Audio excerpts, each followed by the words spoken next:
Hi, welcome. Enjoy the content, subscribe, and turn on notifications. Cole had always been the kind of man who believed in family. At 29, he worked hard every day, woke up early, came home thinking about the dinner he'd share with Amber, his wife of 3 years. They'd met in college, and their relationship had blossomed quickly. Cole remembered how Amber used to laugh at his dumbest jokes, how her eyes lit up whenever he talked about the future they'd planned together. Marrying her had felt like the most natural decision in the world. Their life was simple but comfortable. They lived in a 2-story house in a quiet neighborhood, with a small backyard where Cole planned to build a deck during his next vacation. Amber worked part-time and spent most of her days at home, handling household chores and scrolling through social media. Cole never questioned her routine. Trust was the foundation of their relationship, or at least that's what he believed. Everything started changing about 2 months ago, when Amber began obsessively insisting they needed to replace their bed. The one they had was perfectly fine, a queen-size bed Cole had bought right after their wedding. But Amber wouldn't let up. She complained about waking up with back pain, needing more space, saying their current bed was too old. Cole tried reasoning that they could just replace the mattress first and see if that fixed the problem, but Amber was firm. She wanted a king-size bed, and she wanted it right away. Cole gave in.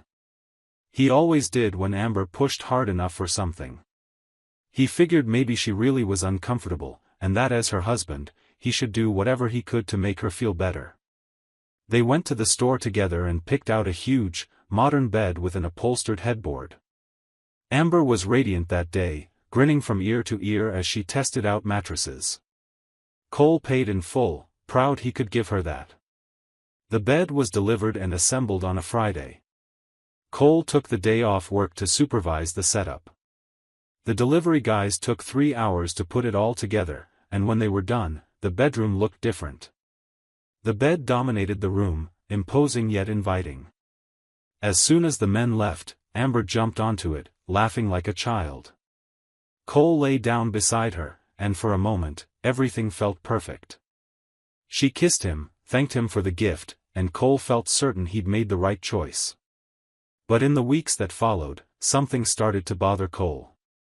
Amber seemed distant. Nothing obvious, just small changes.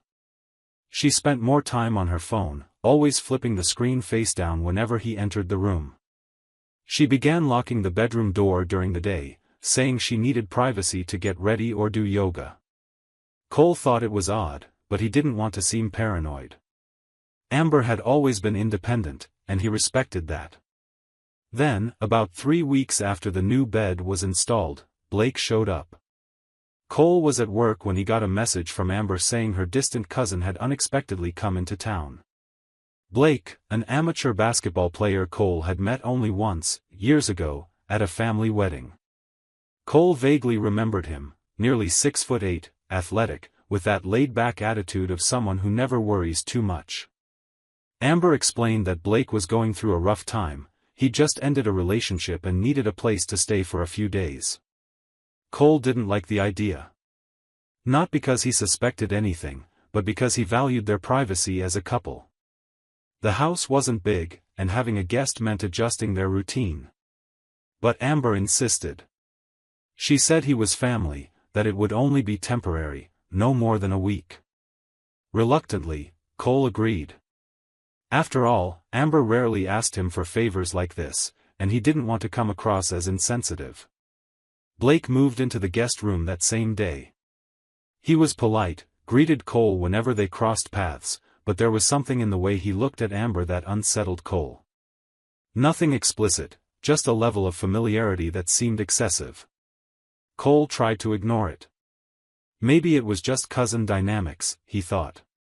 He himself was close with some of his cousins, and he knew family relationships could look intimate to an outsider. Days turned into weeks. Blake showed no signs of leaving. He always had an excuse. He was waiting to hear back about a job, needed to sort out some paperwork, had an interview scheduled for next week. Cole started getting irritated. Amber, however, seemed perfectly comfortable with the situation. She cooked for Blake, laughed with him over jokes Cole didn't understand, and spent hours chatting with him in the living room while Cole worked in his makeshift basement office. Cole began noticing other details. Amber started dressing up more, even on days when she had no plans. She wore perfumes he didn't recognize, and new clothes kept appearing in her closet without explanation. One morning, Cole woke up and realized Amber had changed the bed sheets midweek, something she'd never done before. When he asked why, she said she'd spilled coffee, but Cole didn't see any stain. Suspicion started to grow, but Cole fought against it. He didn't want to be the kind of man who doubted his own wife without cause. Amber had never shown signs of infidelity before. She'd always been affectionate, present, and devoted. But now, something was off. Cole felt it in his gut, an intuition he couldn't ignore. It all fell apart on a Thursday. Cole had an important morning meeting, but the client canceled last minute. Instead of going into the office, he decided to head home. It was nearly 10 a.m. when he pulled into the garage. The house was quiet. He came in through the kitchen door, took off his shoes, and headed toward the bedroom to change clothes. The bedroom door was slightly ajar. Cole heard a low murmur and stopped. His heart started racing. He gently pushed the door open, and what he saw made him feel like the floor had dropped out from under him. Amber was in bed. The king-size bed he'd bought, the one she'd insisted on so strongly. And with her was Blake. They were tangled together, half-dressed, the sheets rumpled around them. Blake's massive frame took up most of the bed, and Amber's head rested on his chest, laughing at something he'd just said. Cole froze. His brain refused to process the scene. For a split second, he thought maybe he was mistaken, that there had to be an innocent explanation. But then Amber turned and saw him. Her eyes widened, and she sat up abruptly, yanking the sheet over herself. Blake turned too, and when he saw Cole, his expression turned almost indifferent, as if he'd been caught doing something mildly inappropriate, not something devastating. Cole didn't yell. He couldn't. His voice came out low, trembling, heavy with a pain he'd never felt before. "How long?" Amber didn't answer. She just stared at him, tears welling in her eyes, but Cole felt no pity. Blake stood up and started putting on his shirt with infuriating calm. "How long, Amber?" Cole repeated, louder this time. She swallowed hard. "Cole, Answer me." "Since he got here," she whispered. Something inside Cole shattered. 3 weeks. Blake had been in their house for 3 weeks, and all that time, while Cole worked, trusted, paid the bills, Amber had been cheating on him with her cousin, in the bed he'd bought specifically because she'd asked for it. And then it hit him like a punch to the gut, the bed. Amber had insisted on getting the bigger bed a full month before Blake ever showed up. That wasn't a coincidence. "You planned this," Cole said, his voice now filled with cold anger. "The bed. You knew he was coming." Amber didn't deny it. Tears streamed down her face, but she stayed silent. Blake finally spoke, his deep voice casual and unconcerned. "Man, look, I'm sorry. I didn't think you'd walk in like this." Cole turned to him, and for the first time in his life, felt pure hatred. "Get out of my house. Now." Blake hesitated, glancing at Amber as if expecting her to step in, but she just lowered her head. He gathered his things and left the room without another word. Minutes later, Cole heard the front door slam shut. Amber tried to approach him. "Cole, please, let me explain." "Explain what?" Cole cut her off. "That you cheated on me with your cousin? That you brought him into our home? That you planned this weeks in advance?" "It wasn't planned like that," Amber pleaded. "Blake and we have history." Cole frowned. "History?" Amber took a deep breath. "We hooked up before. Years ago. Before I met you." "And?" And, during our engagement, I ran into him again. Just once, Cole, I swear. But. Cole felt the room spin. During our engagement? Amber nodded, tears streaming down her face. I got pregnant then, Cole. Remember? I lost the baby. Cole remembered. Amber had suffered a miscarriage months before their wedding. It had been a terrible time, and Cole had stayed by her side the whole time, holding her hand, comforting her, telling her they'd try again when she was ready. And now she was saying. That baby, Cole said slowly, was Blake's? Amber didn't answer, but her silence said everything. Cole walked out of the room. He needed air. He needed to think. He went downstairs, passed through the living room where Blake and Amber had laughed together so many times, and stepped out into the backyard. He sat on the porch step and buried his face in his hands. The betrayal alone was devastating enough. But learning that Amber had cheated on him during their engagement, that she'd lied about the pregnancy, that she'd planned to bring Blake back into their lives, that was too much. Cole realized he'd never truly known the woman he married. He came back inside hours later, his mind clearer. Amber was sitting on the couch, still crying.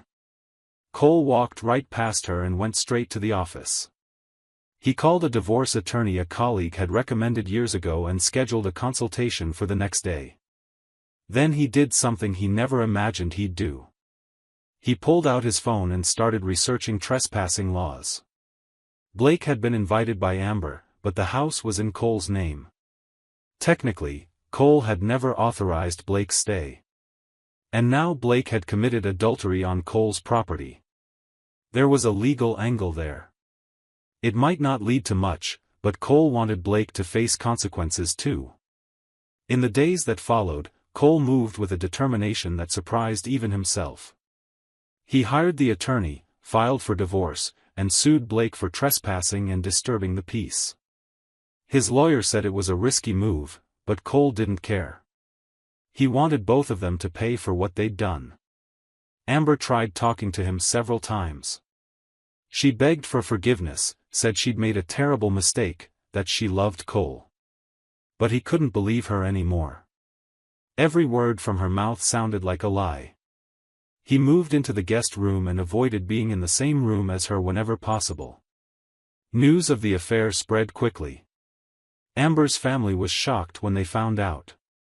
Her mother called Cole to apologize, saying she couldn't understand how her daughter had gotten to this point. When Blake's parents learned what happened, they were furious. Blake was kicked out of his family's house, and his relationship with his uncles was severely damaged. The divorce process was swift and brutal. Amber didn't contest anything. She knew she had no ground to stand on. Cole kept the house and most of their assets.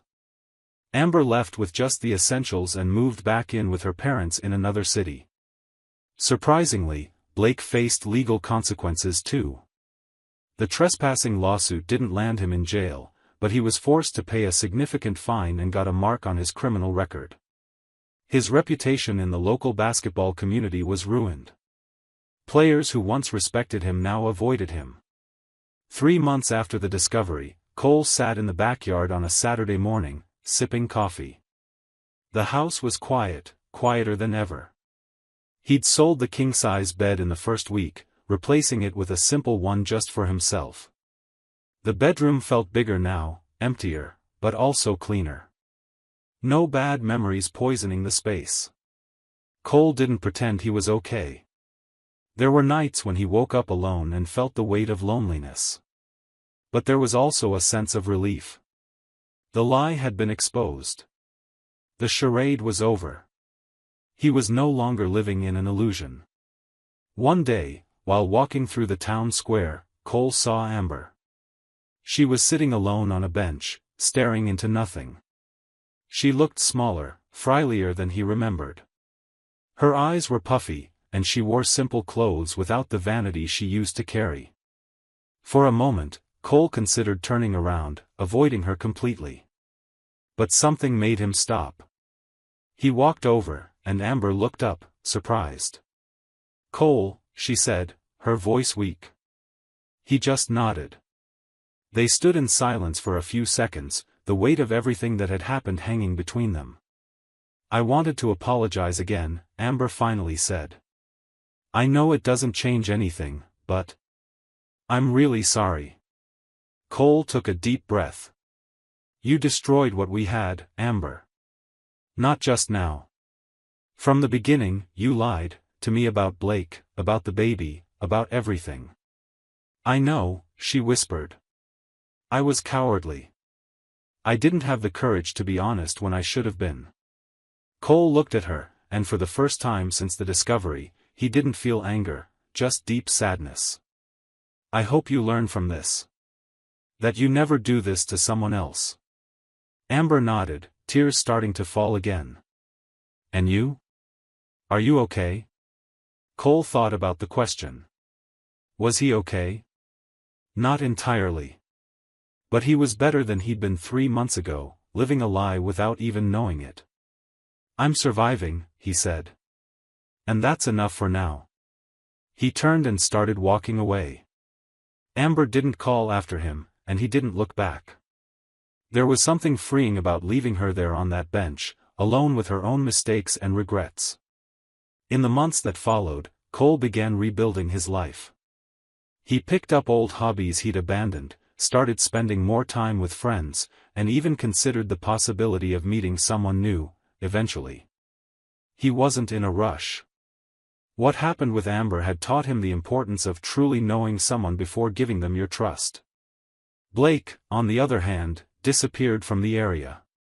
Cole heard through a mutual acquaintance that he'd moved to another part of the country, trying to start over far from the scandal. Cole didn't care. Blake was a closed chapter, just like Amber. The house that once felt full of painful memories began to change. Cole renovated the backyard and finally built the deck he'd planned. He painted the walls new colors, replaced furniture, and made the space truly his own. Each change was a step toward healing. One night, as he sat on the new deck looking up at the stars, Cole thought about everything that had happened, the betrayal, the pain, the anger, the legal battle, and finally, the acceptance. He didn't thank Amber for what she'd done. He never would. But he recognized that, in some twisted way, it had forced him to face truths he might have ignored indefinitely. He'd trusted blindly, and that almost destroyed him. But now he knew that trust had to be earned, not just given. And the people who truly mattered would never ask him to ignore obvious red flags. Cole took a deep breath, the cool night air filling his lungs. He was alone, but not lonely. He was free, and that freedom, though gained through pain, was worth more than any comfortable lie. And as the world kept turning, Cole gave himself permission to start over, not rushed, not desperate, but aware. He'd survived the worst, and somehow, that made him stronger than ever. Life hadn't ended that Thursday morning in that bedroom. In a way, it had just begun again. And Cole was ready to live this new version of himself, one who wouldn't settle for crumbs of affection disguised as real love. Thank you for watching the video. If you enjoyed it, don't forget to subscribe to the channel and turn on notifications so you won't miss any updates. See you next time.